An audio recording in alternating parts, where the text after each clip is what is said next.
अस्सलाम वालेकुम जी, मैं हूँ अलीना फारूक शेख। आज प्रोग्राम में हमने बात करनी है सुप्रीम कोर्ट की तरफ से जो अहम फैसला आया है उसकी NA 75 से मुतालिक ये फैसला। लेकिन सबसे पहले मईशत पर हम बात करेंगे। जनाब डॉक्टर अब्दुल हफीज शेख की छुट्टी के बाद वजीर आजम का नए वजीर खजाना हम्माद अजहर की मुआवनत के लिए एक माशी टीम बनाने का फैसला सामने आया। अब गुज़श्ता रात शाहजेब खानजादा से बात करते हुए साबिक वजीर खजाना शौकत तरीन, उन्होंने बताया कि वजीर आजम एक इकोनॉमिक एडवाइजरी काउंसिल तश्कील दे रहे हैं जिसकी सदारत वजीर आजम इमरान खान करेंगे और शौकत तरीन उसके कन्वीनर होंगे।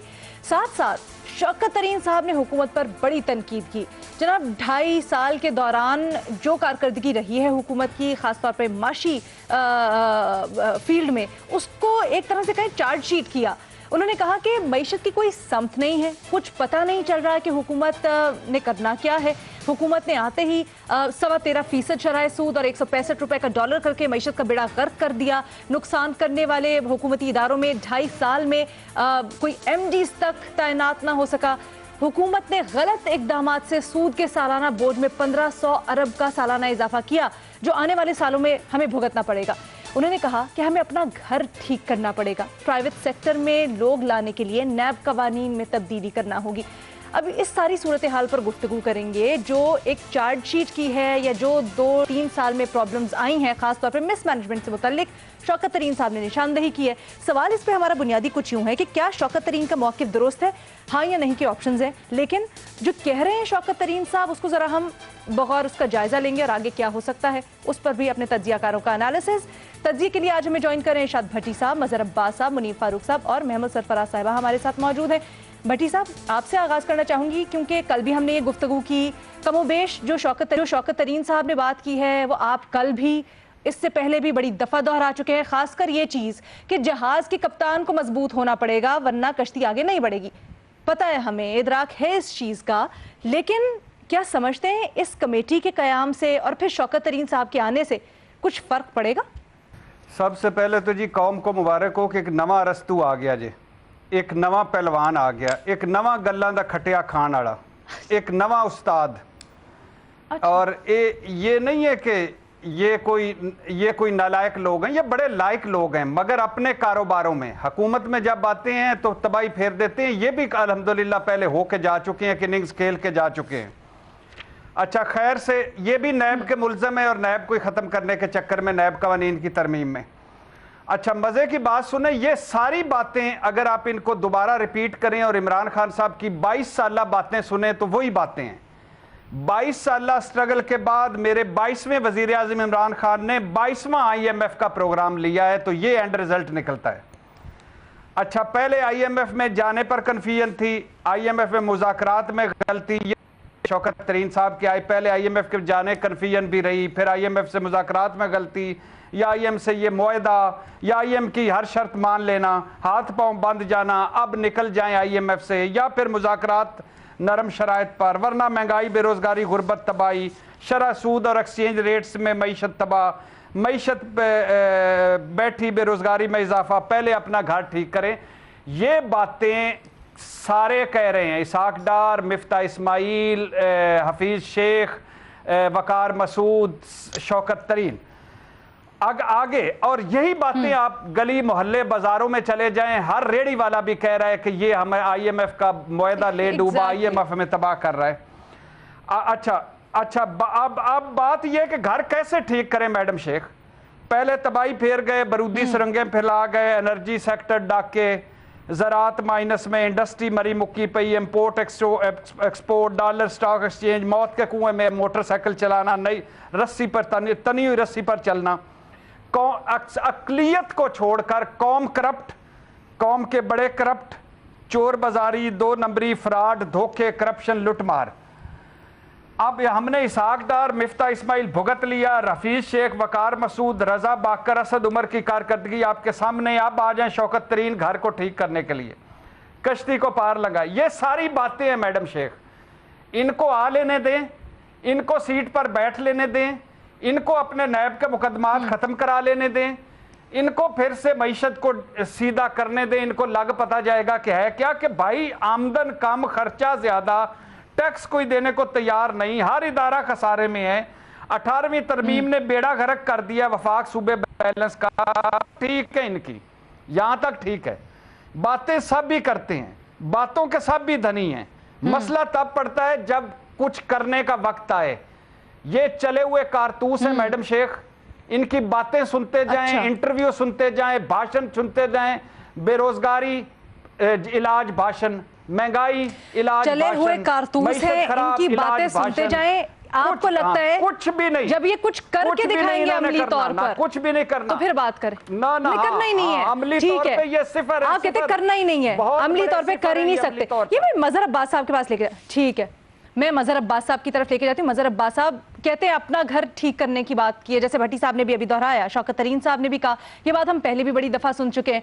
चले हम शब्बर जैदी साहब की मिसाल ले लेते हैं, वो भी यही कहते रहे, फिर उन्होंने हमने देखा इकदामात भी किए, टैक्स कलेक्शन के लिए पाबंदियां लगाई, लेकिन कुछ नताइज आ नहीं सके सामने, गिवन कर गई एक तरह से हुकूमत। क्या आपको लगता है शौकत तरीन साहब एक डिफरेंस ला सकेंगे इस निज़ाम में?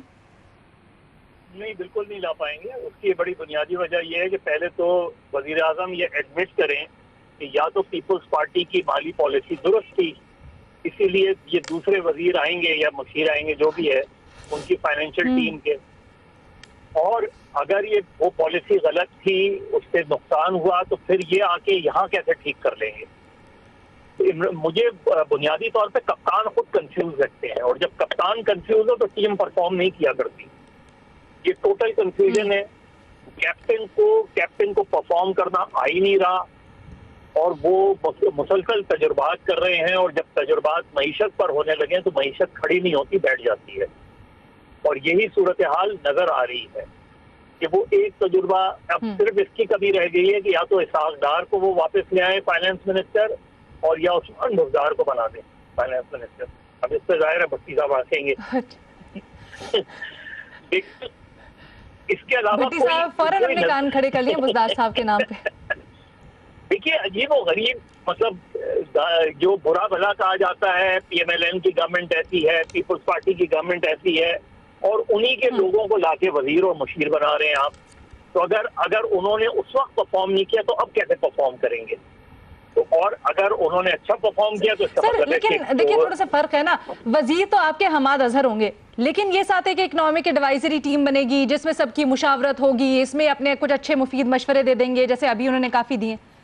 तो इसमें तो कोई कबाहत नहीं होनी चाहिए, होनी चाहिए। ये बिल्कुल वैसे ही है जैसे पाकिस्तान की क्रिकेट टीम का है, एक के बाद एक नए तजुर्बात करते रहते हैं, तो उसके नताइज हमें सामने नजर आ रहे हैं ना। अच्छा, टीम के नताइज भी हमें सामने नजर आ रहे हैं। तो ये मेरा ख्याल है बिल्कुल भी परफॉर्म नहीं करेंगे जब तक आप जो है वो आपका अपना विजन क्लियर नहीं होगा। अभी देखिए हमाद अजहर के साथ क्या हुआ, ये हुआ ना, ये उनका पहला तजुर्बा था हमाद अजहर का फाइनेंशियल टीम के साथ, कि उन्होंने इकोनॉमिक कोऑर्डिनेशन कमेटी का इजलास किया, आकर सारा पूरी प्रेस कॉन्फ्रेंस की, ये बताया कि भारत के साथ तिजारत के क्या क्या फवाइद हो सकते हैं।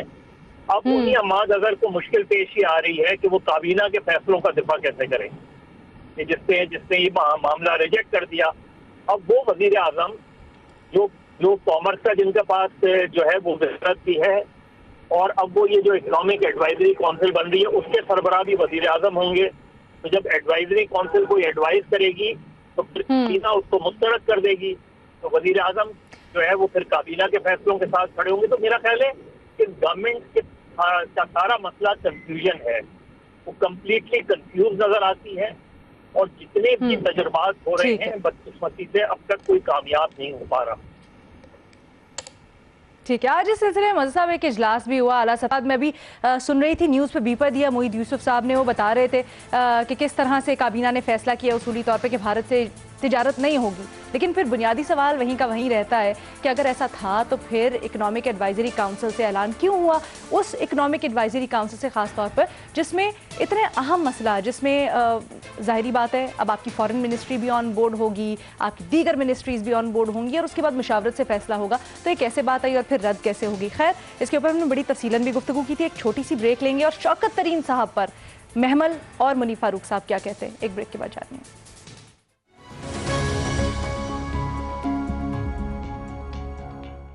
ब्रेक के बाद खुशामदीद जी। वजीर आज़म Imran Khan economic advisory council तश्कील देने जा रहे हैं, जिसके कन्वीनर होंगे साबिक वजीर ख़जाना शौकत तरीन। गुज़श्ता रात गुफ्तगू करते हुए शाहज़ेब खानज़ादा से जो 2-2.5 साल में कारकर्दगी रही है मौजूदा हुकूमत की, उसको चार्जशीट भी किया शौकत तरीन ने। लेकिन अब तज्जियाकारों से ये पूछना है कि जो कल गुफ्तगू हुई, क्या उसके तनाजुर में शौकत तरीन साहब दुरुस्त फैसले कर सकते हैं? क्या वो मिसिंग इंग्रेडिएंट हैं मुनीब फारूक साहब, जो इस इकॉनमी को चाहिए? बिस्मिल्लाहिर्रहमानिर्रहीम। देखिए, अब वैसे तो इकोनॉमी बड़ा टेक्निकल सब्जेक्ट है, लेकिन एक जो जनरल परसेप्शन है, आप किसी डॉक्टर के पास जाएं, किसी वकील के पास जाएं या किसी बहुत ऐसे पढ़े लिखे बंदे के पास जाएं, तो नॉर्मली होता है ना कि एक पेशेंट रेफर हो रहा है या क्लाइंट रेफर हो रहा है, वो पहला जुमला ही होता है कि फलाने डॉक्टर ने आपका केस खराब कर दिया या फलाने वकील ने आपका केस खराब कर दिया या आपको अच्छा ट्रीटमेंट नहीं दिया। अब शौकत तरीन साहब विद ऑल ड्यू रिस्पेक्ट बड़े ऑनरेबल आदमी हैं, लेकिन मसला ये है कि उन्होंने आके जिस तरह से चार्जशीट किया है इस गवर्नमेंट की पिछली 2.5 साल परफॉर्मेंस को, अगर हम उनकी बात को लिटरली ले लें तो इसका मतलब है कि जो भी फैसले किए गए वो अकेले इमरान खान साहब ने नहीं किए। इमरान खान साहब पे तो शौकत जो हफीज शेख साहब थे उनको तो बाकायदा तौर पर थोपा भी गया ना, जब पोस्टर बॉय उनके फेल हुए, फिर हफीज शेख साहब को लाया गया, हफीज शेख साहब ने आके जो करामात दिखाई, फिर जो रजा बाकिर साहब को लाया गया।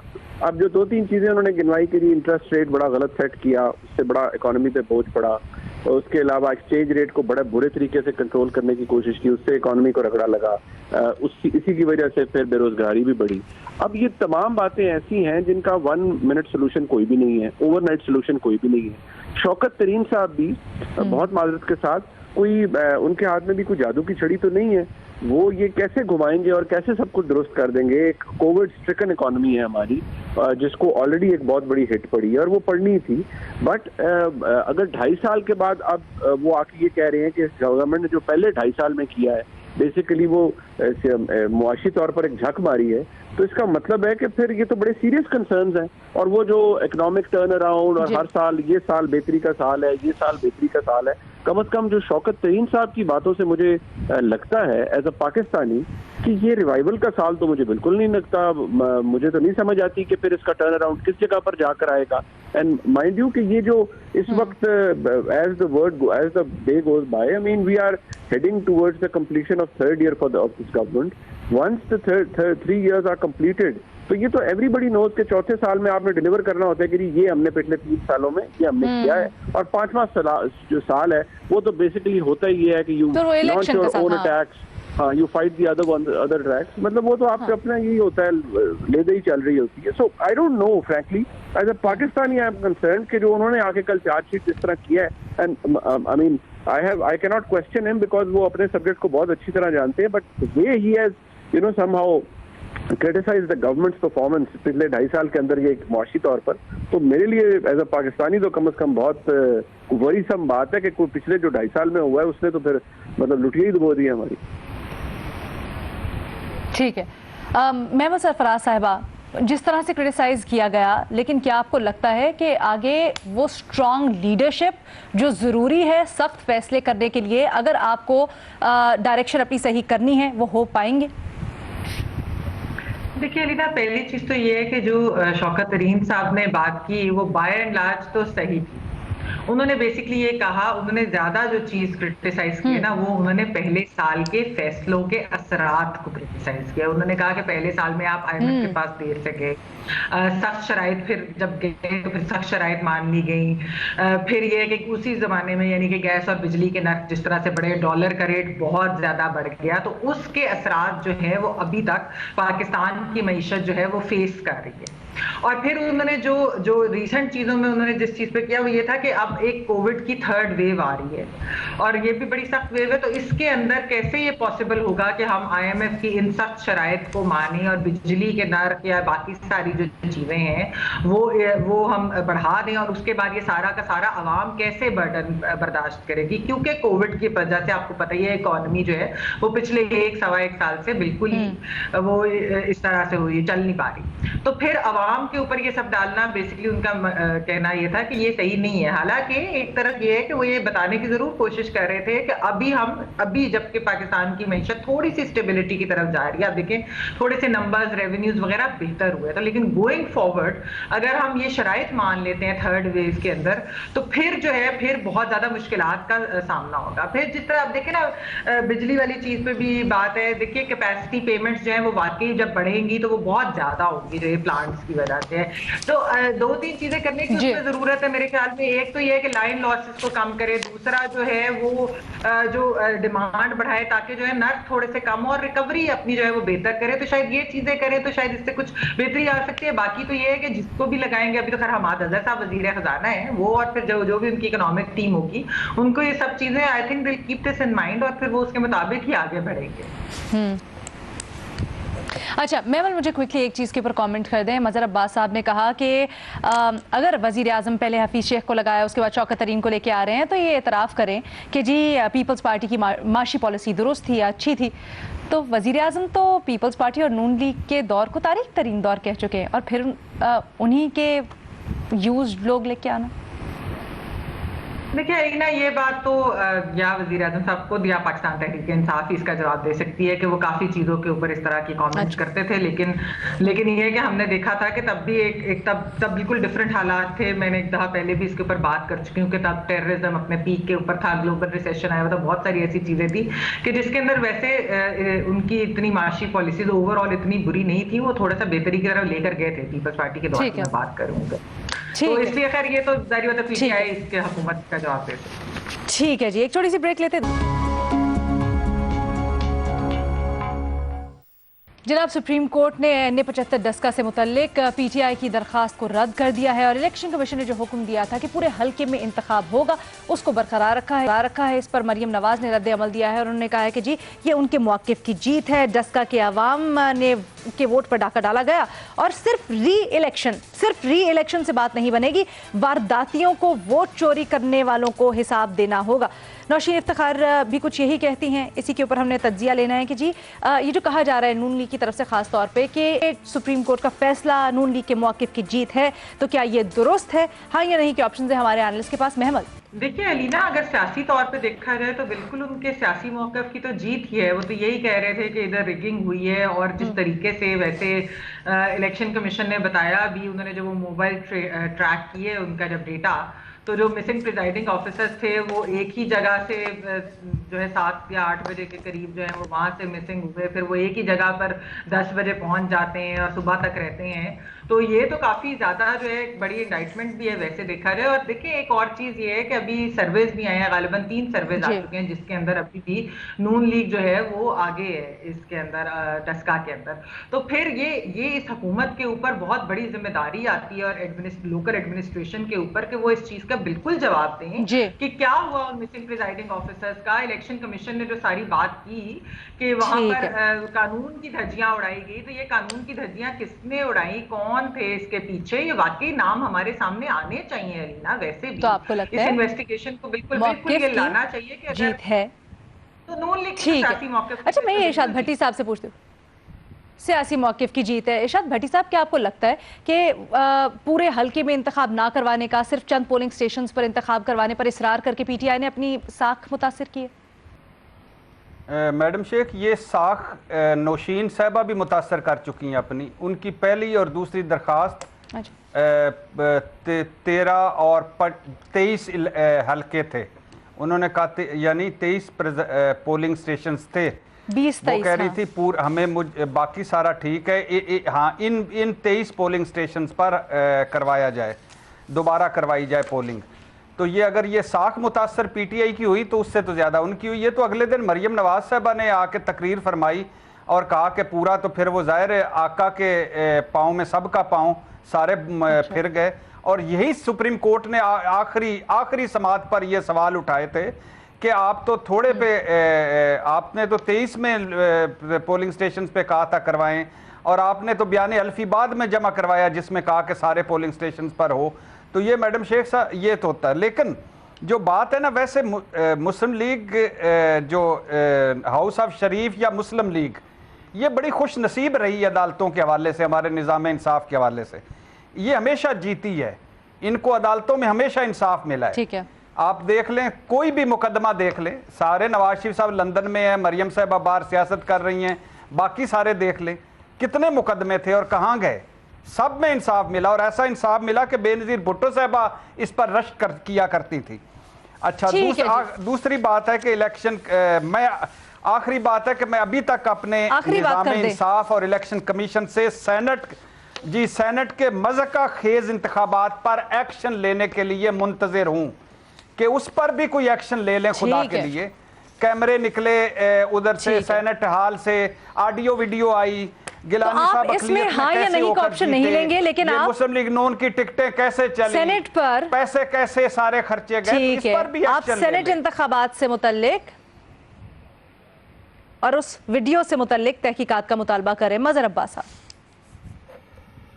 नहीं, जाहिर है बेसिकली तो ये इलेक्शन कमीशन की जीत है, क्योंकि इलेक्शन कमीशन ने जो मौक़िफ़ अपनाया था और जो मौक़िफ़ लिया था, सुप्रीम कोर्ट ने उसे अपहेल्ड किया उस मौक़िफ़ को। तो नून लीग या पीटीआई की जीत और हार को वो अभी पता चल जाएगी 10 अप्रैल को। असल मुकाबला तो 10 अप्रैल को है, उसमें पता चल जाएगा। सर ये बताएं, आप इससे पहले कह चुके हैं कि इलेक्शन कमीशन के लिए ये टेस्ट केस है, उनका इम्तिहान है, क्या आप तो इस इम्तिहान में अभी उनको पास कर रहे हैं? नहीं, बिल्कुल टेस्ट केस है, बल्कि ज्यादा टेस्ट हो गया अब तो मेरा ख्याल है, क्योंकि अब इलेक्शन कमीशन के मौक़िफ़ को सुप्रीम कोर्ट ने अपहेल्ड किया है। अब इलेक्शन कमीशन का ये काम है कि जो जितनी शॉर्ट कमिंग्स थी उनको देखे, लुक आफ्टर करे। अगर वो समझते हैं कि पुलिस से कंट्रोल नहीं हो पाता तो पैरट जो है मिलिट्री, उनको बुलाया जा सकता है, रेंजर्स वगैरह को बुला सकते हैं। लेकिन ये ज्यादा बड़ा इम्तिहान इस वक्त है। लेकिन जो जिस तरह अभी महमल बात कह रही थी कि ये इलेक्शन दोबारा रिपोलिंग होने के बाद असल चीज तो वही है कि ये जो 10 या 20 पोलिंग एजेंट थे, ये किधर गए थे, किनके पास थे, किस लोकेशन पे पकड़े गए exactly, हाँ। और ये चीज जब तक सामने नहीं आएगी तो इलेक्शन का रिजल्ट तो जाहिर है। अब उस्मान बुज़दार साहब भी ये बात कह रहे हैं, नून लीग भी मौक़िफ़ की, उनके मौक़िफ़ की जीत है, लेकिन जीत और हार का फैसला तो 10 अप्रैल। अभी तो असल इम्तिहान पॉलिटिकल पार्टी का भी बाकी है, नून और पीटीआई का, और इलेक्शन कमीशन का इम्तिहान भी बाकी है। ठीक है मुनीफ फारूक साहब। देखिए, जो सबसे इम्पोर्टेंट चीज यहाँ पर वो ये है कि अदालत ने, जब ये अदालत के अंदर समाअत हुई है, मैं इतना बता दूं, अदालत ने जो डिसाइडिंग फैक्टर रहा है इस पूरे मामले के अंदर, वो आप जब ये जजमेंट आएगी उसमें भी देख लीजिएगा कि पोलिंग स्टेशंस के हवाले से या जहाँ डिस्टर्बेंस रही, लॉ एंड ऑर्डर सिचुएशन भी, वो एक फैक्टर जरूर होगा। लेकिन जो मेजर बात है वो उन पोलिंग स्टेशंस के अमले का गायब होना है। और अदालत ने, वो एक ऐसी इंडाइटमेंट थी, वो एक ऐसा अनहर्ड ऑफ किस्म का इंस्टांस था और ऐसा इंसिडेंट था जिसने वाकई भारत को चौंका दिया कि जिस तरीके से किया गया, जिन्होंने भी किया, जिस तरीके से किया गया और जिस भोंडे अंदाज से किया गया, उसने बड़े सीरियस क्वेश्चन रेज किए। अदालत के सामने इस बात को कोई जस्टिफाई कर नहीं सकता था। हुकूमत के बहुत से हमारे दोस्त कहते रहे कि देखिए कितने जी पोलिंग स्टेशन के लोग 20 के गायब हो गए जी, वो देखिए जी सुबह आ भी तो गए, वो धुंध हो गई, प्लान होगी। धुंध में रास्ते मुनक़ता नहीं होते। लिहाजा वो जो एपिसोड हुआ, उस चीज ने बहुत मेजर सेटबैक दिया उस इलेक्शन की क्रेडिबिलिटी को। अब ये है कि ये इलेक्शन कमीशन, जिसके बारे में हुकूमत ये कहती है कि ये जानिबदार है, हुकूमत ने कहा जी आप मुस्ताफी हो जाएं, उस इलेक्शन कमीशन का फैसला सुप्रीम कोर्ट अपहोल्ड करती है, उसको एंडोर्स करती है। तो मुझे इस वक्त समझने की सारों को ये जरूरत है कि वो मोअज़्ज़िज़ वफाकी वज़रा और बशमूल वज़ीर आज़म के, क्योंकि वो वज़ीर आज़म की हिदायत पे आए थे, जिन्होंने आके मुंह खोल के अपने ही एक इदारे के हवाले से ये कह दिया कि भाई आप घर चले जाएं, उनकी क्या क्रेडिबिलिटी है? इस वज़ीर आज़म के इस फैसले की क्या क्रेडिबिलिटी है कि भाई आप डिमांड करें जाके कि सारे मुस्ताफी हो जाए? मेरे ख्याल में पाकिस्तान तहरीक इंसाफ को बिलूम और प्राइम मिनिस्टर साहब को और उनके वज़रा को ये सोचना चाहिए पर्टिकुलरली कि उनके ये फैसले, ये जो नी जर्क रिएक्शंस हैं, ये उनके लिए कितनी ज्यादा बदनामी का बायस बन रहे हैं। आज क्या मुंह लेके जाएंगे लोगों के पास, क्या बताएंगे कि नहीं जी हमने तो कहा मुस्ताफी, लेकिन सुप्रीम कोर्ट ने कहा है आपके फैसले की। ये बहुत बड़ी बात थी। इन्होंने इलेक्शन कमीशन को मुंह चढ़ाए, नाक मुंह चढ़ाए और पता नहीं क्या क्या कहा जी आप फैसला दे, दबाव में ना आए, प्लान करें, ये करें, वो करें। ये बात, ये स्टांस गलत है। जो उनके फैसले थे वो आज आप चीफ इलेक्शन कमिश्नर को क्रिटिसाइज बेशक करें, लेकिन उसका फैसला आज बोल रहा है अदालत ने उनको वेरीफाई कर दी है, क्योंकि वो जो इंसिडेंट था 20 लोगों के गायब होने का, 20 पोलिंग स्टेशन के लोगों के गायब होने का, वो ऐसा था अलीना कि वो कंडोन हो ही नहीं सकता। ठीक, इरशाद भट्टी साहब, मजहर अब्बासी, फारूक साहब कोई ऑप्शन नहीं ले रहे, महमल सरफराज साहिबा हाँ का ऑप्शन लेती हैं, लेकिन हमारे सब तज्जियाकार ये कहते हैं कि जनाब जो 20-23 पोलिंग स्टेशंस में हुआ, जो प्रिजाइडिंग अफसरान गायब हुए, उसकी तहकीकात होनी चाहिए, सामने आने चाहिए हकायक। और भट्टी साहब खास तौर पर ये कहते हैं, इलेक्शन कमीशन से मुतालबा करते हैं, दरख्वास्त करते हैं कि जो सेनेट इलेक्शंस में हुआ, खासकर जो एक वीडियो मुबैना तौर पर सामने आई, उससे मुतल्लिक तहकीकात को भी मंतकी अंजाम तक पहुंचाया। आपसे कल दोबारा मुलाकात होगी नए सवालात के साथ। अल्लाह हाफिज़।